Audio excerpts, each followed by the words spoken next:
Summer start అవుతుంది. Summer వంటలు గూడా స్టార్ట్ అవ్వాలి కదా! మరి ఇవాళ వేడి వేడిగా రాగి ముద్ద నోట్లో పెట్టుకుంటే వెన్నలా కరిగిపోయేలాగా చేస్తాను జూడండి. కొంచెం ఓవర్‌గా అనిపిస్తుంది గదా! ఫర్ ది ఫస్ట్ టైమ్ నేను కూడా అలా ఫీల్ అయ్యాననమాట.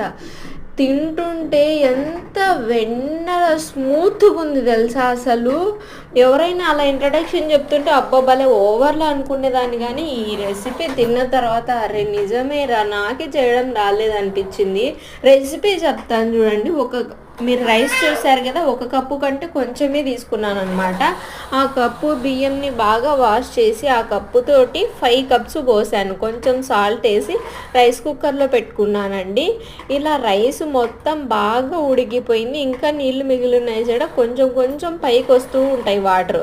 అప్పుడు మనము హాఫ్ కప్ వచ్చేసి రాగి పిండి వేసుకున్నానండి. రాగి పిండి వేసేసి ఇంకా రైస్ కుక్కర్ ఆఫ్ అయ్యేంత వరకు దాన్ని ఏమీ కదపకుండా అలాగే మూత పెట్టేసి ఉండండి. ఇంక తర్వాత మన ఇంట్లో రాగి సంగటి, గెలికేకి కట్టెలు లేకుంటే పప్పు గిత్త ఉంటది కదా! ఆ పప్పు గిత్తని రివర్స్ చేసైనా తీసుకోవచ్చు.